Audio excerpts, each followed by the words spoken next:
Buenos días, queridos hermanos. Es un gozo y un placer y un privilegio una vez más poder estar predicando la palabra. Qué dicha que estamos en nuestra última ronda, por así decirlo. Y gracias, Señor, por ello y su fidelidad.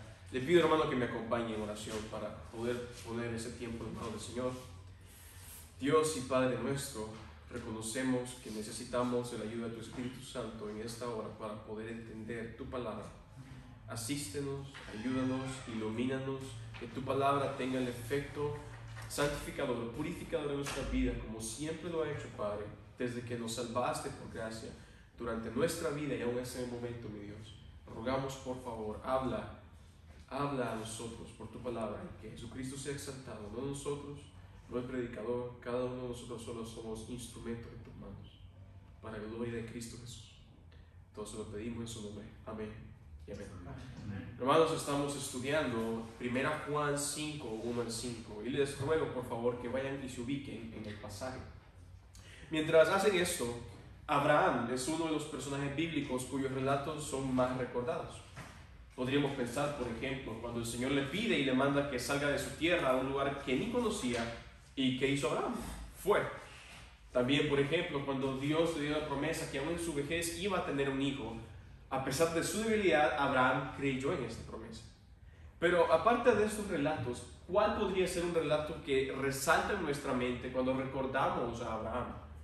Quizá Génesis 22, cuando Dios lo prueba al pedirle que ofrezca en sacrificio a Isaac, su hijo, su único, su amado. Este relato, hermanos, es uno de los más dramáticos de todo el Antiguo Testamento. Solo pensemos la conmoción en la mente de Abraham camino al monte Moriah, sabiendo que estaba a punto de tomar la vida de su propio hijo. Pero a lo largo de todo el relato, a través de las expresiones como por ejemplo lo que le dice a sus siervos en el versículo 5, yo y el muchacho iremos hasta allí y adoraremos y volveremos. Y cuando ante la pregunta de Isaac, al notar la falta de un sacrificio, Abraham responde, Dios se proveerá de cordero para el holocausto, versículo 8, podemos ver su confianza en Dios. Como sabemos, llega a la cúspide de la tensión y Abraham está a punto de degollar a su hijo. El ángel de Yahweh interviene y detiene a Abraham de sacrificar a Isaac y le dice, ya conozco que temes a Dios por cuanto no me rehusaste tu hijo, tu único. Y llegando al final, el ángel de Yahweh bendice a Abraham y le dice, en tus simientes serán benditas todas las naciones de la tierra por cuanto obedeciste a mi voz. Versículo 18.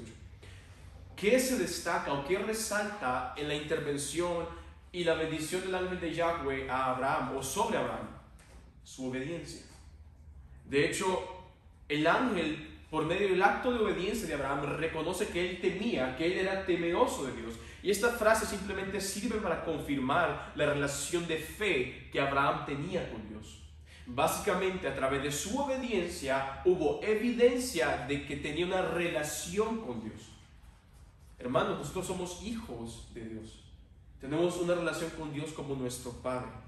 Y así como Abraham, su obediencia fue muestra que él temía a Dios, que tenía una relación con Dios, nuestra obediencia es una evidencia al mundo de que somos hijos suyos, que estamos en Cristo. Y precisamente de eso estaremos hablando en el pasaje que estamos estudiando el día de hoy. Acompáñenme, hermanos, en la lectura del pasaje. 1 Juan 5, 1 al 5 dice, todo aquel que cree que Jesús es el Cristo es nacido de Dios, y todo aquel que ama al que engendró, ama también al que ha sido engendrado por él. En esto conocemos que amamos a los hijos de Dios, cuando amamos a Dios y guardamos sus mandamientos. Pues este es el amor de Dios, o el amor a Dios, que guardemos sus mandamientos, y sus mandamientos no son gravosos, porque todo lo que es nacido de Dios vence al mundo. Y esta es la victoria que ha vencido al mundo, nuestra fe. ¿Quién es el que vence al mundo sino el que cree que Jesús es el Hijo de Dios? Ya establecimos, mis queridos hermanos, que en este pasaje Dios nos enseña tres evidencias del verdadero Hijo suyo, para que tengamos certeza que estamos en Cristo. Como dijimos, vemos cómo Juan en toda la epístola trata y relaciona tres temas grandes que son evidencias de todo hijo de Dios: fe, amor y obediencia. En nuestro pasaje se encuentran estas tres juntas, y estas evidencias, a la par del propósito de la epístola y las diferentes certezas del Hijo de Dios tratadas en el capítulo 5, sirven para dar certeza de salvación, como dice el versículo 13 del capítulo 5. Estas cosas os he escrito a vosotros que creéis en el nombre del Hijo de Dios, para que sepáis que tenéis vida eterna. En el primer sermón vimos la primera evidencia, fe en la verdad, en el versículo 1a y la segunda mitad del versículo 4 hasta el versículo 5. En esos versos vimos tres características de la fe del Hijo de Dios. La primera es una fe permanente, versículo 1a. El Hijo de Dios permanece toda su vida creyendo en la verdad de Cristo. La segunda es una fe dependiente, también versículo 1a. La fe del Hijo de Dios resulta del nuevo nacimiento que Dios obró en su vida. Y la tercera es una fe triunfante, versículo 4b hasta el 5. El creyente desde su conversión ha sido capacitado para responder con fe a la verdad de Cristo, y por medio de la fe participa de la victoria de Cristo sobre el mundo, debido a que está unido a él espiritualmente. El segundo sermón vimos la segunda evidencia, amor genuino. En la segunda mitad o la segunda parte del versículo 1 hasta el versículo 2. En estos versículos vimos dos manifestaciones del amor del Hijo de Dios. La primera manifestación, ama a su Padre Celestial, versículo 1b. Y dijimos que tal amor es un compromiso de obedecerle. Básicamente, amar a Dios es obedecer sus mandamientos. Esta obediencia o este amor resulta del nuevo nacimiento y es respuesta al amor que Dios ha dado. La segunda manifestación del amor genuino del Hijo de Dios que vimos es que ama a sus hermanos en la fe. Versículo 1b hasta el 2. Y dijimos que este amor es voluntario y busca o procura servir a los demás, sus hermanos, de manera sacrificial. Ese también es un resultado del nuevo nacimiento y su causa es el amor del Hijo de Dios a su Padre. De forma que el amor fraternal y el amor a Dios del Hijo de Dios están íntimamente conectados, son inseparables. Concluimos considerando el segundo sermón que el ejemplo de Cristo, quien amó perfectamente al Padre durante toda su vida y a los demás como nadie más en la tierra lo ha hecho. Y de igual manera mostró la más grande muestra de amor, dar su vida por nosotros pecadores. Por ello podemos amar a nuestro Padre y a nuestros hermanos siguiendo su ejemplo y porque hemos sido amados primero. Hoy, mis hermanos, estaremos en la tercera evidencia. Veremos la tercera evidencia del verdadero Hijo de Dios. Recordemos, en este pasaje Dios nos enseña tres evidencias del verdadero Hijo suyo para que tengamos certeza que estamos en Cristo. La tercera evidencia es, por tanto, obediencia a Dios. Fíjense, versículo 3 hasta el 4a, dice: pues este es el amor a Dios, que guardemos sus mandamientos, y sus mandamientos no son gravosos, porque todo lo que es nacido de Dios vence al mundo. Así como todo hijo obedece a su padre terrenal, de igual forma todo hijo de Dios obedece a Dios. Esto lo tenemos claro, hermanos. El principio de la obediencia de parte del Hijo de Dios se expone claramente en todo el Nuevo Testamento. No solo ahí, también en el Antiguo Testamento, aunque dirigido al pueblo de Israel. Por aplicación, este principio también nos incluye a nosotros. Ahora, ¿por qué Juan enfatizó esto en nuestro pasaje y alrededor de toda la epístola? Como dijimos antes, por el contexto de su audiencia, los creyentes que posiblemente se encontraban en Asia Menor. Dijimos en su momento que estos alrededor de ellos habían falsos maestros.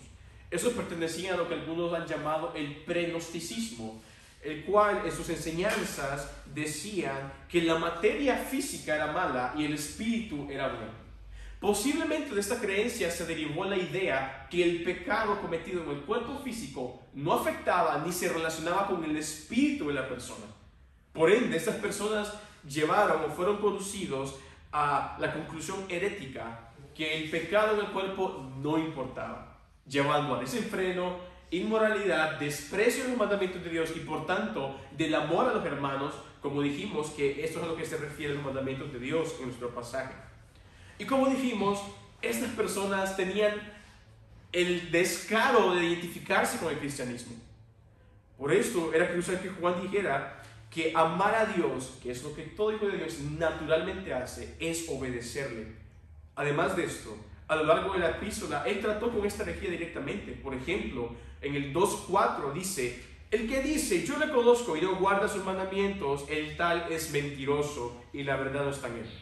Claramente estas personas decían conocer a Dios, que eran hijos suyos, pero habitualmente desobedecían sus mandatos. Eran falsos, eran mentirosos.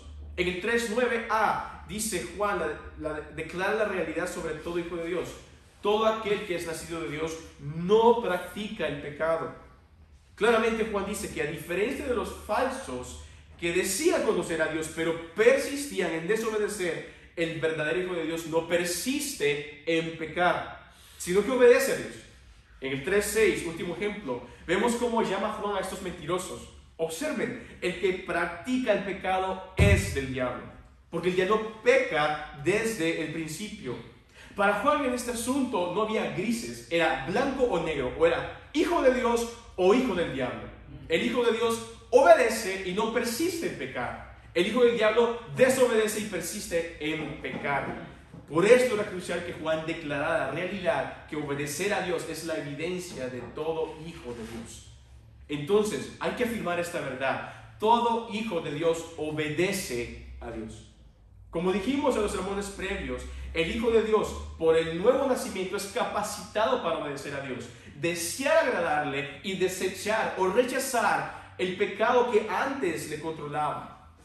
El hijo de Dios ha sido purificado del pecado y su contaminación por el lavamiento de la regeneración y por la renovación en el espíritu, como dice Tito 3:5. También ya no es esclavo del pecado, sino que, como dice Romanos 6:11, ha muerto al pecado.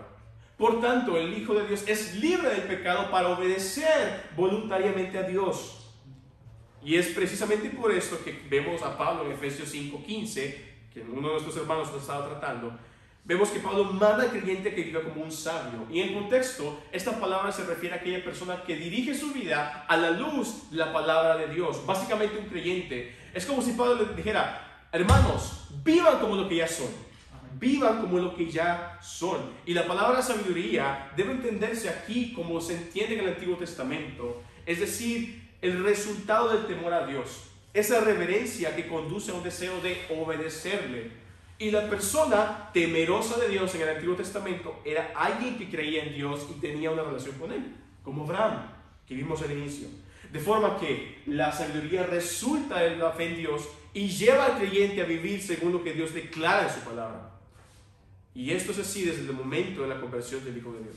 Entonces, aplicando lo que hemos dicho nosotros, hermanos, desde que nacimos de nuevo hemos sido capacitados para obedecer a Dios.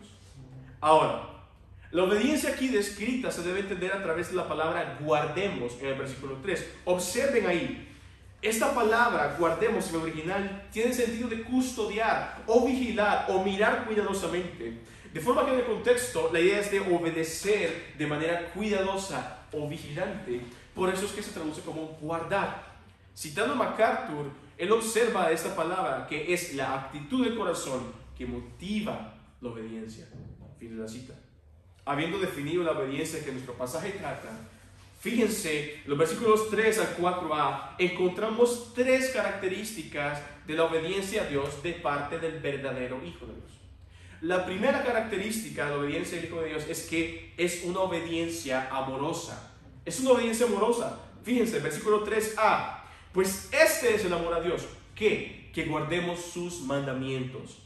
Podríamos traducir esta primera parte como: en esto consiste el amor de Dios, que guardemos sus mandamientos. Ya dijimos en el sermón previo, hermanos, que el amor del Hijo de Dios hacia su Padre se define o se expresa en obediencia. El amor y la obediencia se relacionan.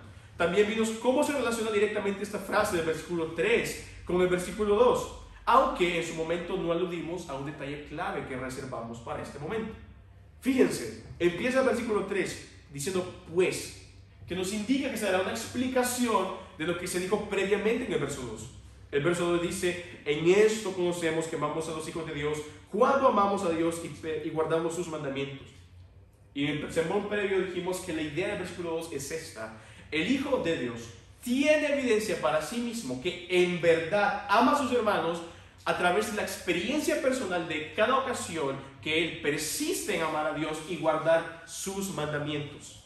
Y vimos la relación inseparable entre el amor del Hijo de Dios hacia el Padre y su amor hacia sus hermanos. Entonces el versículo 3 nos explica esta relación. El amor de Dios consiste en obedecer sus mandamientos. ¿Y cuáles son estos mandamientos? Bien, dijimos que se refiere al hecho de amar a los demás hijos de Dios, como dice el 4:21, fíjense. Y nosotros tenemos este mandamiento de él: el que ama a Dios, ame también a su hermano. De forma que, aunque parece complicado el pensamiento de Juan, básicamente el amor del Hijo de Dios por su Padre, expresado en obediencia, le lleva a amar a sus hermanos en la fe, porque precisamente esto es lo que Dios le manda a hacer. Entonces, hermanos, cuando obedecemos al Señor amando a los demás hermanos, debemos hacerlo en amor a Él. Es imposible decir que estamos amando a nuestros hermanos si no amamos al Padre. Y esto abarca todos aquellos mandamientos que se derivan, hermanos, del amor al prójimo en la Escritura. Sin la base del amor a nuestro Padre, en lo que obedecemos tales mandatos y expresamos amor a nuestros hermanos, cabe la posibilidad que estas expresiones puedan estar viciadas de egoísmo o de las intenciones equivocadas. Entonces surge la pregunta: ¿cómo estamos obedeciendo a Dios cuando amamos a nuestros hermanos?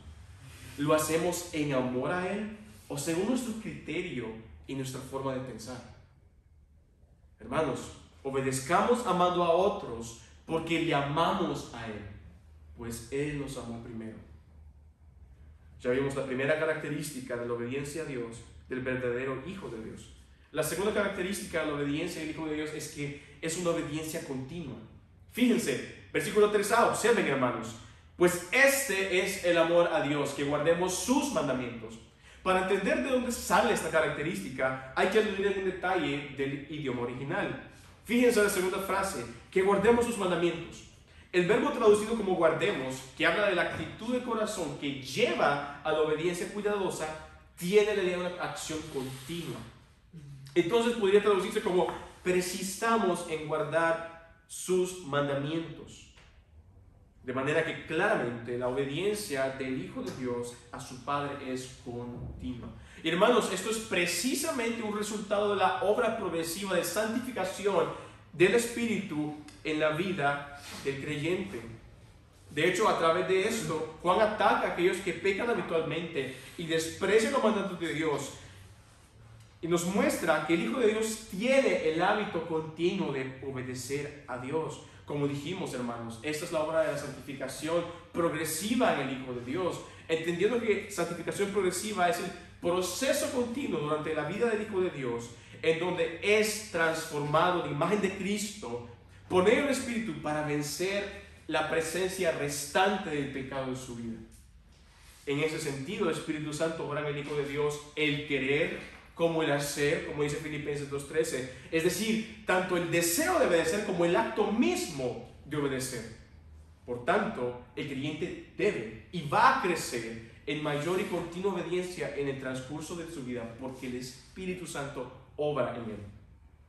Con esto dicho, y con el contexto del pasaje, el Hijo de Dios persiste en obedecer continuamente el mandato de Dios de amar a sus hermanos y todo lo que esto involucra. Ahora, tal como dijimos en la enseñanza anterior, esto no implica perfección o impecabilidad.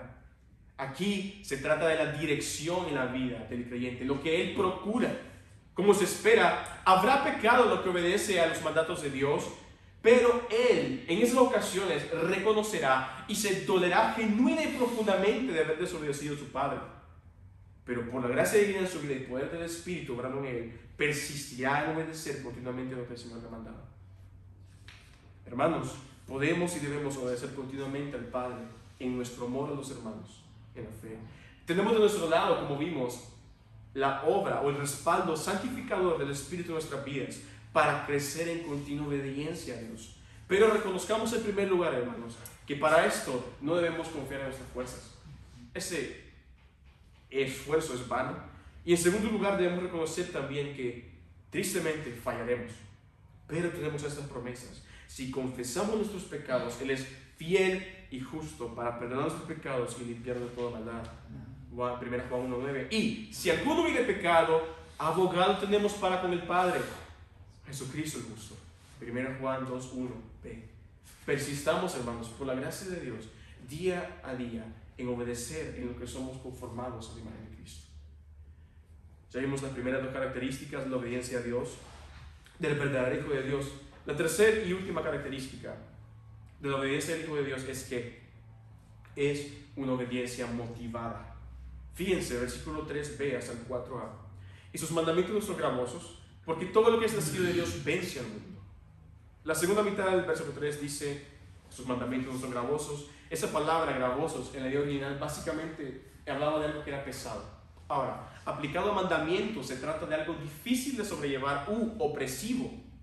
La raíz de esta palabra la encontramos traducida como cargas en Mateo 23:4, cuando el Señor acusó a los escribas y fariseos de imponer mandatos difíciles de sobrellevar a las personas y no estar dispuestos a cumplirlos de su parte de manera hipócrita. Pero aquí Juan dice que los mandamientos de Dios no son difíciles de sobrellevar. Y posiblemente tiene en mente las palabras de Cristo cuando dijo, mi yugo es fácil y ligera mi carga, en Mateo 11:30. Ahora, ¿por qué los mandatos de Dios para el Hijo de Dios no son difíciles de sobrellevar? Bien, es porque, como hemos dicho, el mandato de Dios a sus hijos es el amor fraternal. Y vimos en el sermón anterior, el creyente, debido a su nuevo nacimiento, es llevado a una relación de amor con sus hermanos en la fe. Pero, además de esto, el versículo 4 nos da, por así decir, la razón explícita, nos da la razón o causa explícita. Dice, porque todo lo que es nacido de Dios vence al mundo. Encontramos el verbo traducido como vence, que comparte raíz con la palabra victoria en el mismo verso. Y dijimos que victoria se debe entender como poder conquistador. Ese es el sentido en el pensamiento griego. De forma que se podría traducir como persiste en conquistar al mundo, porque también incluye la idea de una acción continua. El mundo aquí, hermanos, como dijimos, es el sistema controlado por Satanás, que se opone a Dios y a sus hijos, que abarca tanto el ámbito espiritual como el físico, la sociedad incrédula, humana. Aquí es visto como lo que se obstaculiza y tienta al Hijo de Dios para que no obedezca a Dios continuamente. Otra palabra que debemos destacar en el versículo 4, y quiero que se fijen, hermanos, es la que se traduce como todo lo que es nacido. Esta se puede entender de dos formas: como una referencia colectiva o general a todo lo que es nacido de Dios, o como una referencia directa al nuevo nacimiento. Personalmente, creo que la mejor manera de entenderlo es como una referencia directa al nuevo nacimiento como el poder conquistador que permite al creyente vencer continuamente la opresión del mundo. Esto debido a que más adelante, fíjense, se dice que la victoria es ¿qué? La fe. La fe se equipara con la victoria y, como dijimos en el verso 1, esta resulta del nuevo nacimiento.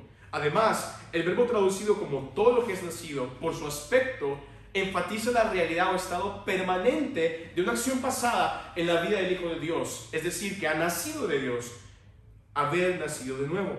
Finalmente está la realidad teológica del nuevo nacimiento, que es la obra sobrenatural por el cual Dios da vida espiritual al pecador muerto en pecados y le capacita para amarle y para poder obedecerle.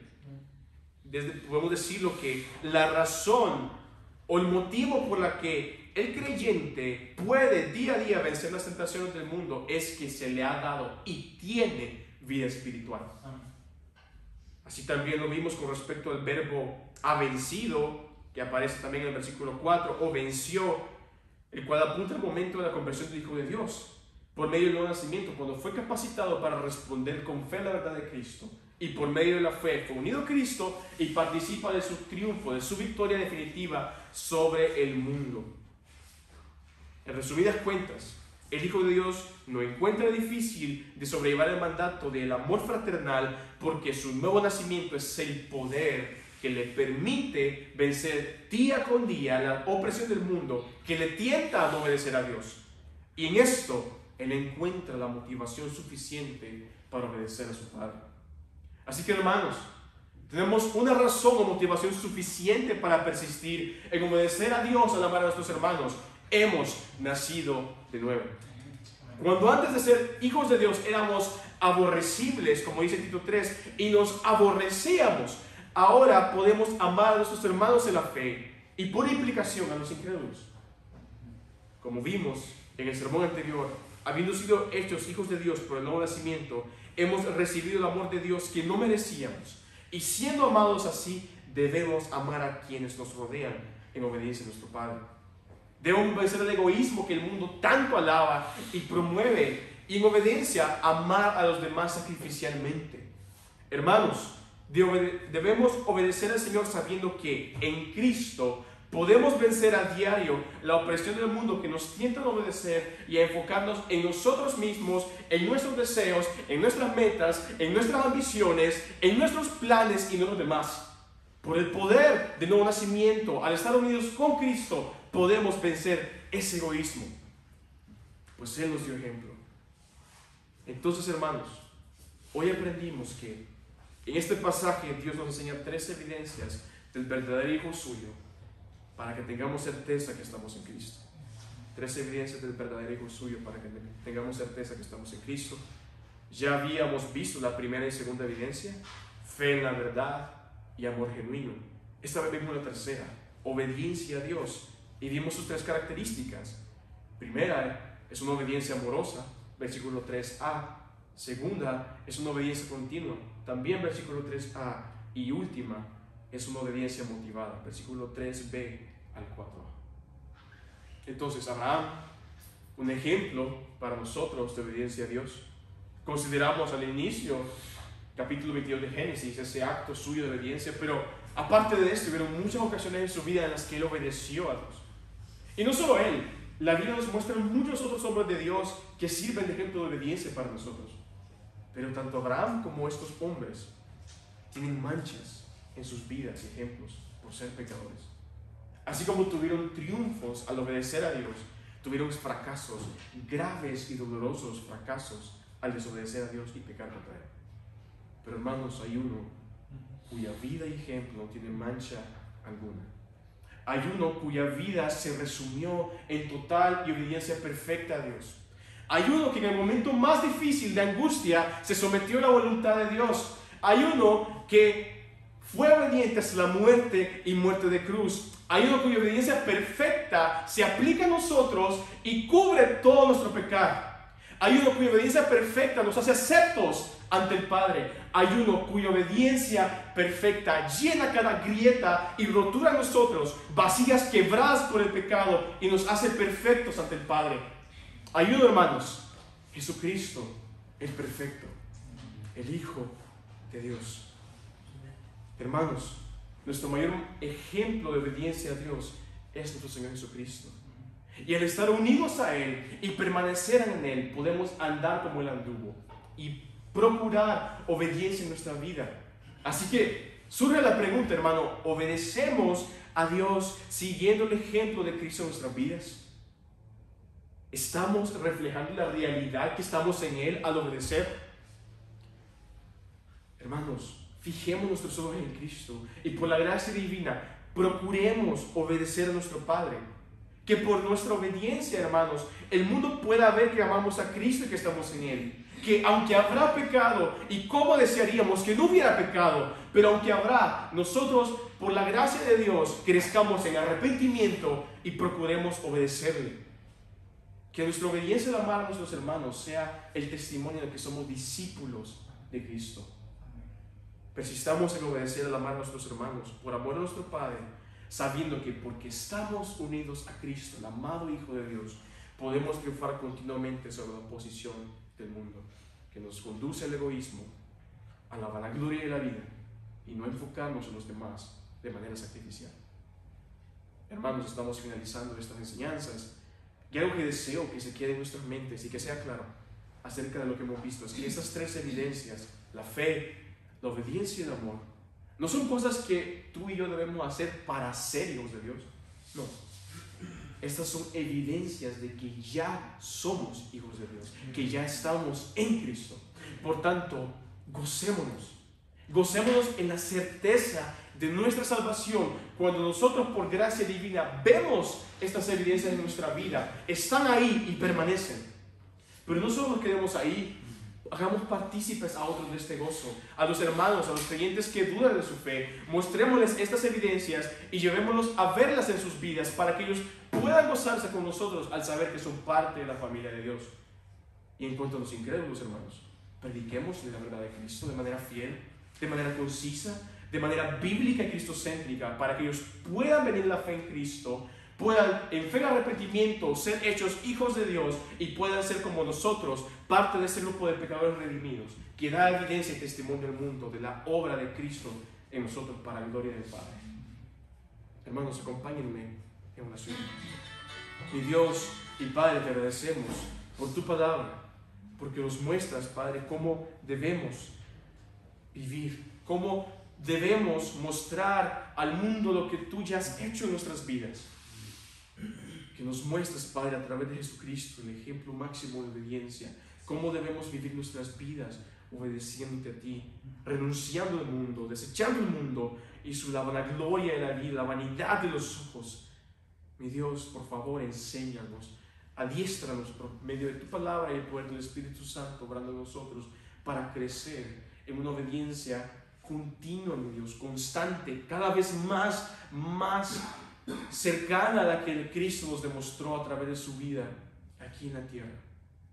Mi Dios, enséñanos a vivir una vida que te agrade y permítenos ser ejemplo y testimonio a los demás de la obra que tú ya has obrado en nosotros por medio de tu Espíritu Santo y por la gracia que de Jesucristo fue derramada en nosotros por su obra perfecta en la cruz, haciéndonos aceptos, perfectos, justos, santificados delante de ti. Todo esto, mi Dios, lo pedimos y lo deseamos y anhelamos, no para nuestra vanagloria, sino para la gloria de Cristo Jesús en nosotros. Y oramos todo esto en su santo nombre. Amén y amén.